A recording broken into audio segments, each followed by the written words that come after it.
Right. Now you mentioned before, you said that you were in Atlanta. A few people denied you. You mentioned, I don't want to misquote you, but you said they denied you, and then Lil Jon came to your Yeah, apartment. Like, yeah. take us through that story.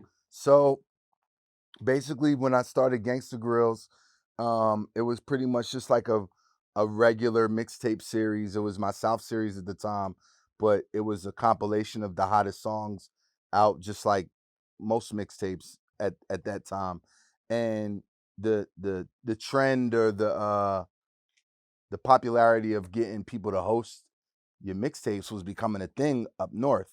And I was, tuned in, paying attention, and I was watching that, like, whoever would have like a Puff host, or Nas would host, or anybody who's anybody. With that was the name of the game. You didn't Not only did you have to have the exclusives, but now, all right, now you got to have somebody hot hosting your mixtape.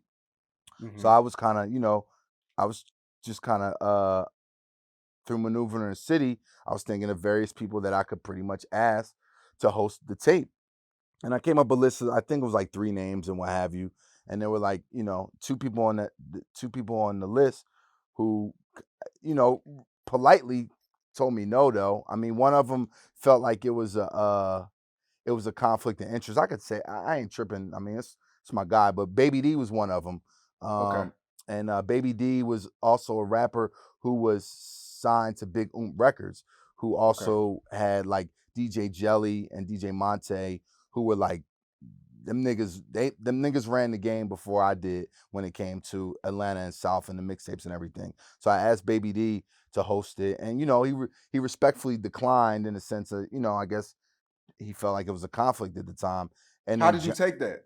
I didn't take it no type of way. I don't really take things personally. Like, it was what it was. I'm sure in hindsight, he wouldn't have declined. So, but at the same time, like I said, the universe works in mysterious ways. Like, John was supposed to host that tape because, he is the voice of Gangsta Grills with the drop. So, and John actually was probably, out of the 3 people, I can't remember who the other one was, but John was probably the biggest um name at that period. And he hadn't even the Dave Chappelle hadn't happened yet. So, you know what I'm saying? He still had some ways to go, but he was still Little John. And, he it was like nothing. He came through. I mean, he reminded me of myself sometimes. It was like, yeah, whatever, I got you. So he came through this little crib I had in the fourth ward.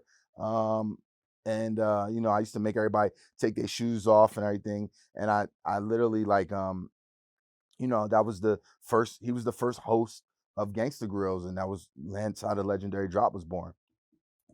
Wow. Okay. So he But comes. just to go back real quick, Sean, like, as I was coming up, and I tell people all the time, like, I don't you can't take things like that personal. Like, it's one thing to have a memory. Like, it's no problem to remember those who people may have people might want to use the word fronted, or, just however you may want to call it. But, I introduced myself to motherfuckers 4 or 5 times before they might have known who I was. And Mhm. that's trust in the process. You feel what I'm saying? And it was like, I handed my mixtape to various people numerous times until they paid attention and checked it out or put it in their car. And that's the name of the game. You know what I'm saying? Like, I'm in a position now where someone can't necessarily expect me to know them or remember them in our first introduction to meeting. I might not, you know what I'm saying? But they got to trust the process, just like I trusted the process, just like I was telling you, like, it's best for you and your sanity